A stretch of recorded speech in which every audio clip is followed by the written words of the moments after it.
మంచిది. ఈ ఉదయకాలమున దేవుడు అద్భుతమైనటువంటి వాక్యాన్ని మనం కల్పించారు. నిజమే. పరిశుద్ధ గ్రంథంలోనికి మనం వెళ్దాం. మత్తయి సువార్త 17వ అధ్యాయము 21వ వచనాన్ని గమనిద్దాం. మత్తయి సువార్త 17వ అధ్యాయము 21వ వచనాన్ని గమనిద్దాం. మీకు ఆవగింజంత విశ్వాసం ఉండిన ఎడల ఈ కొండను చూసి ఇక్కడ నుండి అక్కడికి పొమ్మనగానే అది పోవును. మీకు అసాధ్యమైనది ఏదీ ఉండదని నిశ్చయముగా మీతో చెప్పుచున్నానని వారితో అని. హల్లెలూయా. ఇక్కడ గమనిస్తే ఈ ఉదయకాలంలో తనను వెంబడిస్తున్న శిష్యులను బలపరిచే విధంగా యేసుక్రీస్తు ప్రభువారు మాట్లాడుచున్నాడు. ఇక్కడ గమనిస్తే ఈ ఉదయకాలమున దేవుడు ఈ సంఘముతోనూ మనతోనూ మాట్లాడుచున్న మాట ఏంటంటే, ఈ దినాంశము ప్రియమైన దేవుని సంగమా, ఈ ఉదయకాలంలో దేవుడు బలపరుచున్నటువంటి ఒక అద్భుతమైన సందర్భంతో మనం ముందుకు తీసుకొని వెళ్తున్నాడు. విశ్వాసికి సాదృశ్యమైన ఆవగింజంత కదా మనం చెప్తాం. ఆవగింజంత విశ్వాసం ఉండిన ఎడల నీ జీవితము ముందుకు కొనసాగుతాం. ఈ దినము దేవుడు అద్భుతంగా విశ్వాసికి సాదృశ్యమైన ఆవగింజంత అనే మాటతో మనం ముందుకు తీసుకొని వెళ్తున్నాడు. ఇక్కడ గమనిస్తే ఈ వచన భాగంలో నుండి ఆవగింజంత విశ్వాసము తీసుకొని అందులో నుండి విశ్వాసము అనగా వెలుగులోనికి చూస్తే, ఆ విశ్వాసపు వెలుగులోనికి చూస్తూ ధ్యానించుకుంటూ వెళ్తే ఇక్కడ గమనించండి, దేవుడు అద్భుతంగా రాయబడిన మాట చూస్తే అపోస్తలుడైన పౌలు గారు ఎబ్రీ సంఘముతో మాట్లాడతాడు. చక్కని మాట 11వ అధ్యాయం 1వ వచనంలో మాట్లాడతాడు. చూడండి, విశ్వాసమున్నది నిరీక్షింపబడు వాటి యొక్క నిజ స్వరూపమును అదృశ్యమైనవి ఉన్నటకు రుజువై ఉన్నది. హల్లెలూయా. భక్తుడు ఏ విధంగా ఈ మాట దేవుని దర్శన ప్రకారం రాశాడు. ఈ ఉదయకాలంలో గమనిస్తే ప్రియమైన దేవుని సంగమా, మనము ఇక్కడ గమనిస్తే మనము దేని కొరకు ఎదురు చూస్తున్నామో అది మన సొంతమైనది అని నమ్మితే విశ్వాసం కదా. అంతే కదా. మనం ఏదైతే ఎదురు చూస్తామో అది అయినది అని పొందుకున్నట్టుగా మనం గమనిస్తేనే విశ్వాసానికి అర్థం.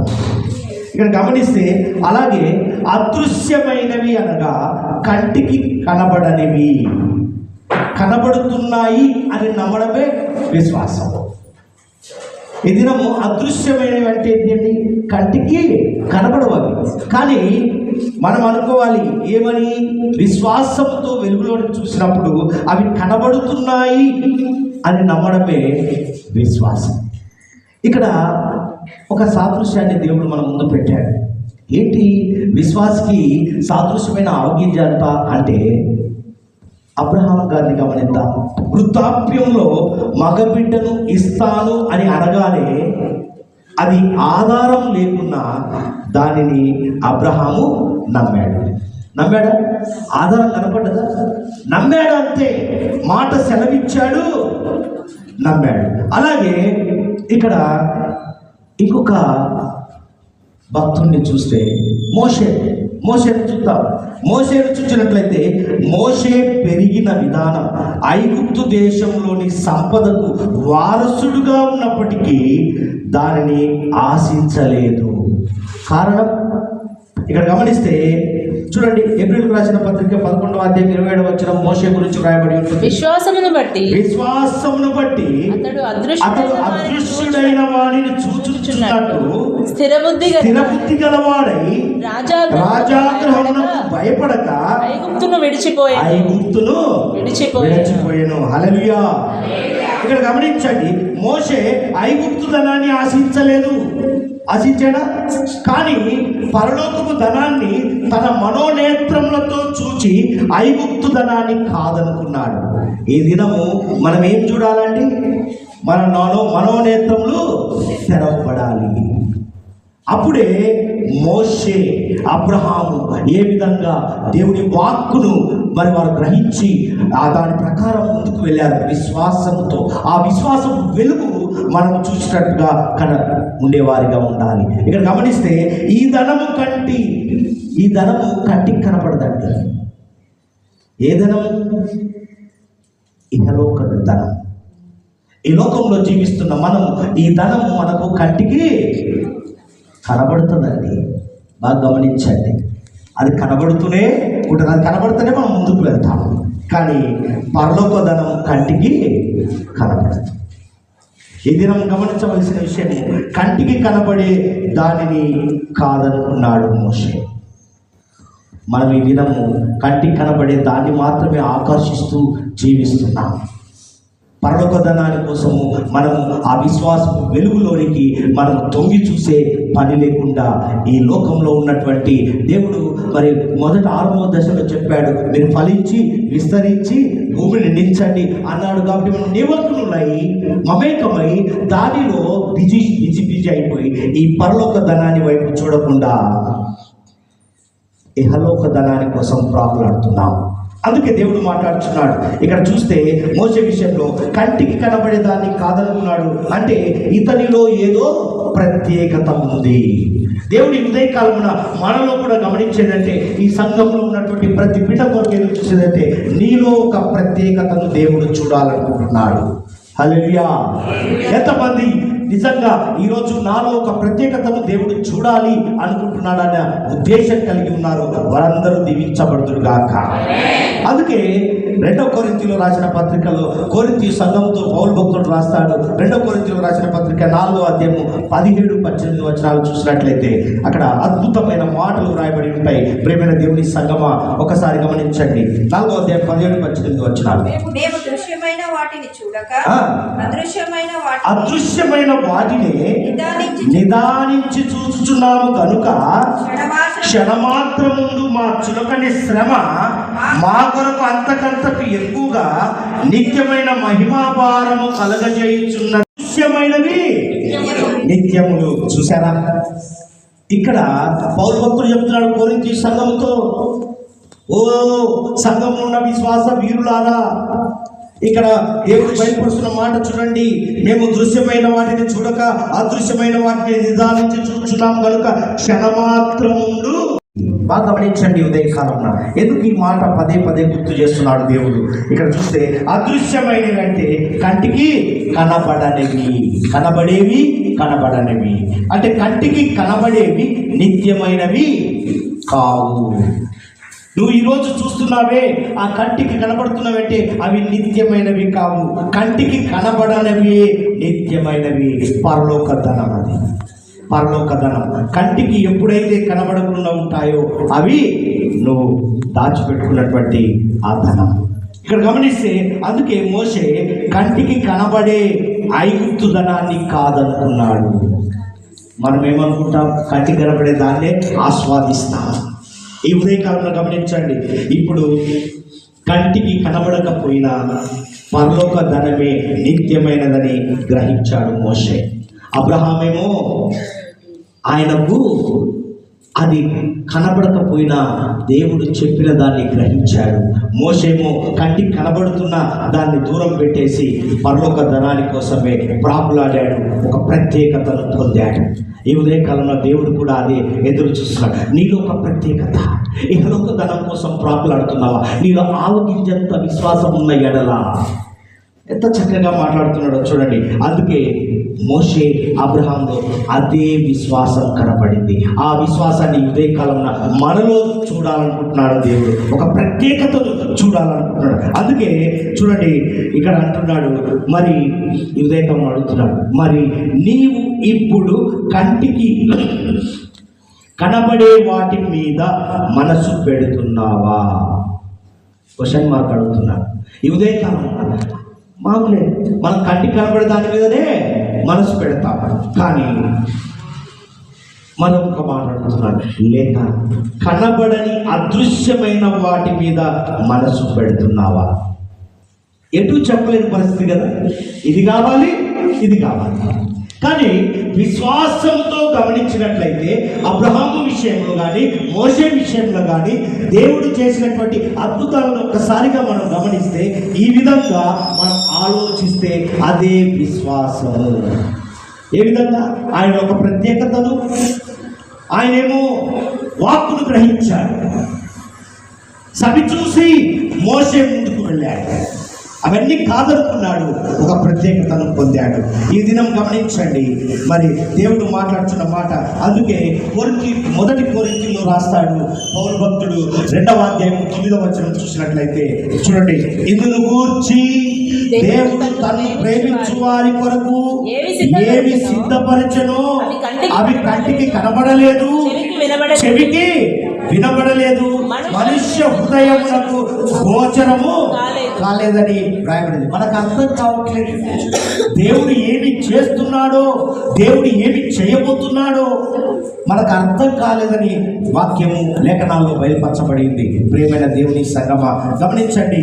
అవునండి, నిజంగా దేవుని విషయాలు మనుషులకు కంటికి కనబడవు. దేవుడు చేసే అద్భుత కార్యాలు మన కంటికి కనబడవై. కనబడతాయా? కనబడితే నువ్వు నేను ఇక్కడ ఎందుకు ఉంటామా? ఈ ఉదయకాలంలో గమనించండి ప్రియమైన దేవుని సంగమా. ఇక్కడ గమనిస్తే మనుషుల కంటికి కనబడకపోయినా అవి శాశ్వతమైనవి. శాశ్వతమైనవి ఎప్పుడూ కంటికి కనబడవు, అశాశ్వతమైనవే కంటికి కనబడతాయి. ఈ ఉదయకాలంలో గమనించండి, వాటి మీద మనస్సు ఉంచి భూ సంబంధమైన వాటి మీద ఉన్న నీ మనస్సును మార్చుకుంటే విశ్వాసం. భూ సంబంధమైన వాటి మీద మన మనస్సును మార్చుకోమంటున్నాడు. మార్చుకుంటేనే విశ్వాసం అని గ్రహిస్తున్నాడండి. ఈ దినం మనం కూడా గ్రహించాలి ప్రియమైన దేవుని బిడ్డలారా. అంతేకాదు కానీ నీవు దేనినైతే, వాక్యం చదివిస్తుంది కదా, దేనినైతే ఆశిస్తున్నావో లేక దేనినైతే అడుగుతున్నావో అది ఏదైనా సరే, ప్రియమైన దేవుని సంగమా, అది ఏదైనా సరే దేవుడు అద్భుతంగా దానిని చేశాడు అని ఎప్పుడైతే నీవు నీ మనస్సులో విశ్వసించినట్లయితే అది గొప్ప విశ్వాసం. మనం విశ్వాసించాలి, అది జరుగుతుంది. అది నీ కళ్ళ ముందు కనపడకపోయినా అది నీవు జరుగుతుందని నీ మనసులో ఎప్పుడైతే విశ్వసిస్తావో అదే నీకు ఆవగింజంత విశ్వాసం ముందుకు నడిపిస్తుంది. ప్రియమైన దేవుని సంగమా, ఇటువంటి విశ్వాసము నీకుందా అని అడుగుతున్నాడు దేవుడి ఉదయకాలం. ఉంటే చూడండి, మార్కు సువార్త 11వ అధ్యాయం 24వ వచనంలో చూడండి ఏమని రాయబడింది. అందుచేత ప్రార్థన చేయనప్పుడు మీరు అడుగుచున్న వాటి నెలను పొందియున్నామని నమ్ముడి. హల్లెలూయా.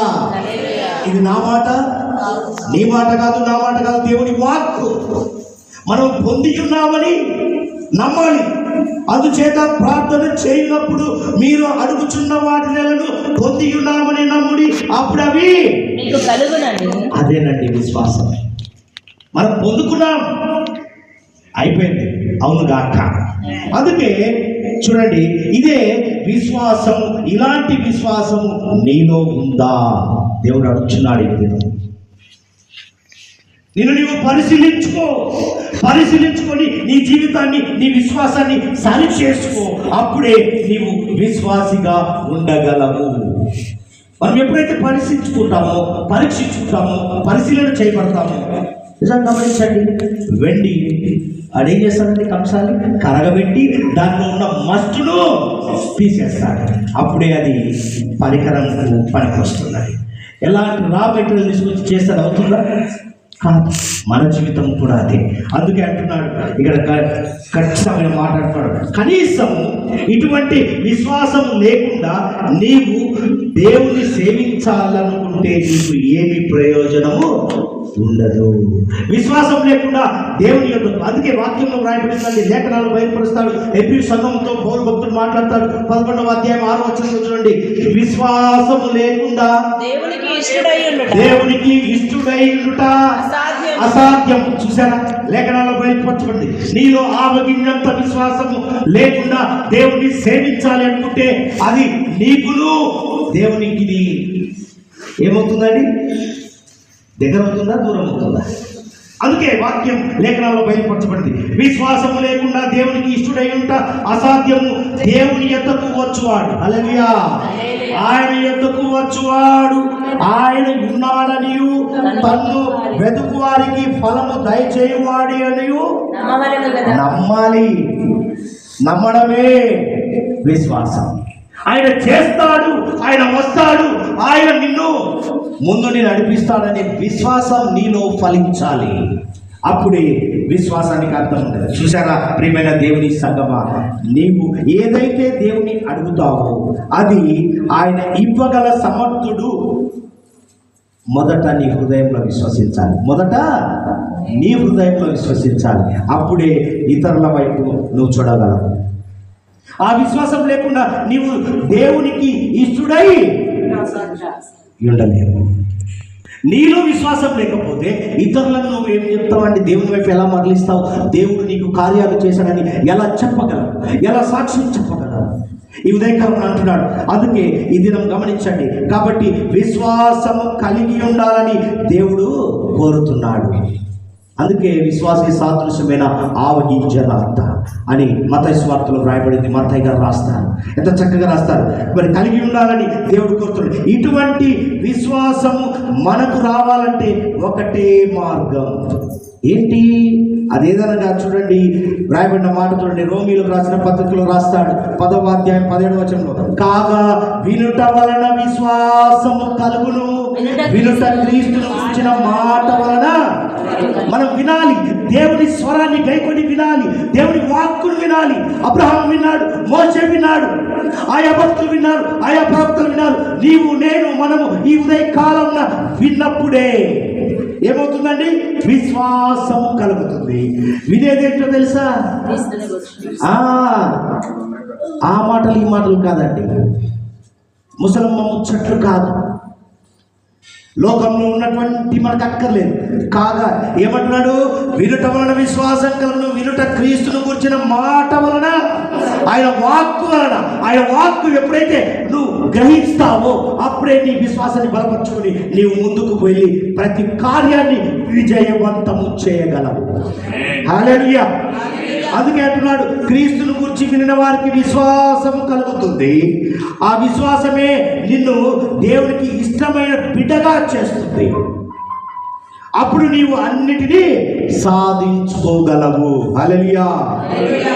అందుకే ప్రియమైన దేవుని సంగమా, ఈ ఉదయకాలంలో నీ ఎదుట ఉన్న కొండల వంటి సమస్యలు కావచ్చు. ఈ దినం ఎందుకు ఓడిపోతున్నామంటే విశ్వాసం లేక దేవుడు కార్యము చేస్తాడో లేదో అనే అపనమ్మకంతో జీవిస్తున్నాం. అందుకే మన ముందున్నటువంటి కొండ లాంటి సమస్యలను ఈదలేక సతమతమైపోతున్నాం. అందుకే ఈ ఉదయకాలంలో మాట్లాడుతున్నాడు, నీ ఎదుట ఉన్న కొండల వంటి సమస్యలే కావచ్చు, ఆటంకాలే కావచ్చు, దురాత్మ శక్తులే కావచ్చు, అభ్యంతరాలే కావచ్చు, వ్యాధులే కావచ్చు, వాటిని సముద్రంలో పడవేయగలవు. ఎప్పుడు? దేవుడు నాకు తోడుగా ఉండి నాకు విశ్వాసంతో అబ్రహాం నడిపించినట్టుగా, మోషేను నడిపించినట్టుగా నన్ను నడిపిస్తాడు నా దేవుడు అనుకున్నప్పుడే వీటినన్నిటిని తీసి సముద్రంలో పడవేయగలవు. లేకపోతే అవుతుందో కాదు. అవిశ్వాసంతో ఆ కొండ ముందుకు జరగదు, వెనక్కి జరగదు. నీవు మాత్రం లోపలికి వెళ్ళిపోతూనే ఉంటావు. నువ్వు ఎదుగులేదు, పొదుగులేదు. విశ్వాస జీవితంలో ఎదుగుండదు, పొదుగుండదు. నువ్వు ఎప్పుడైతే విశ్వాసం ఆలోకించేంత విశ్వాసం కలిగి ఈ కొండను పో అంటే అద్భుతాన్ని చూస్తావు. నీవు పారిపోమంటే అవి పారిపోతాయి. నీకు విరోధంగా ఏది నిలబడుతుందా? విశ్వాసంతో పో అంటే వెళ్ళిపోతుంది. సమస్తాన్ని నీవు ఆజ్ఞాపించవచ్చు. ఆ కమాండింగ్ దేవుడు నీకు ఇస్తాడు ఉదయకాలంలో. ప్రియమైన దేవుని సంగమా, అవన్నీ నీ మాటలో పడతాయి. ఎప్పుడు? విశ్వాసంతో కమాండింగ్ చేసినప్పుడు.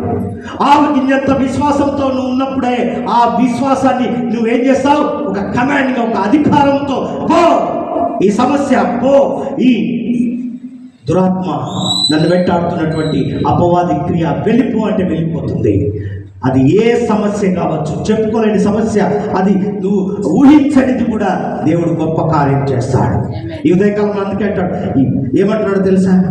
ఇంత గొప్ప ధన్యత నీవు కలిగి ఉండాలి. నువ్వు ఉంటావు. దేవుడు చెప్తున్నాడు, నేను నీవు ఒక్కసారి పరిశీలించుకో. ప్రియమైన స్నేహితుడా అంటున్నాడు, ప్రియమైన సంగమా అంటున్నాడు, ప్రియమైన శ్రేయోభిలాషరా అంటున్నాడు. ఈ ఉదయకాలమున నిజంగా వింటున్న వారులారా, ఈ సంగమా, బెత్లెహేం ఎవాంజలికల్ బ్యాప్టిస్ట్ చర్చ్ సంగమా, వింటున్న నీవు, చూస్తున్న నీవు, ఈ ఉదయకాలం అంటున్నాడు, ఆవగింజంత విశ్వాస ఉన్నట్లయితే, ఆవగింజంత విశ్వాసంతో విశ్వసుందరుడైన యేసయ్య మదిని వశపరచుకో అంటున్నాడు. ఆయన మదిని మనం వశపరచుకునే వారిగా ఉందాం. ఆవగింజంత విశ్వాసంతో అధికారిపై తన సృష్టినంతటిని పాలించు అంటున్నాడు. ఉదయకాలం పాలించే వారిగా మనం నిలబడదాం. ఈ ఉదయకాలంలో నీకు ఆవగింజంత విశ్వాసం ఉంటే, ఈ ఉదయకాలంలో దేవుడు మాట్లాడుతున్నాడు, ఈ నవంబర్ 1 తారీఖున ఈ మాసంలో నువ్వు జయించబోతున్నావు. ప్రతి సమస్య కానీ, దురాత్మ క్రియలు కానీ, అపవాది క్రియలు కానీ, వేదన, శోధన, నీకున్నటువంటి ఇరుకులు, ఇబ్బందులన్నీ యేసు నామములో వెళ్ళిపోను కాక అంటే వెళ్ళిపోను. ఈ మాసం అంతా ఎలా వెళ్ళిపోయిందో ఆశ్చర్యంగా నువ్వు చూచుదువు గాక. ఎప్పుడు ఆవగింజంత చూడండి, మరి అది చిన్నదే కానీ దాని కార్యము అది చూచుదుగాక. దేవుడి మాటలు దీవించునుగాక. ఈ అవకాశం కల్పించిన దైవజనులకు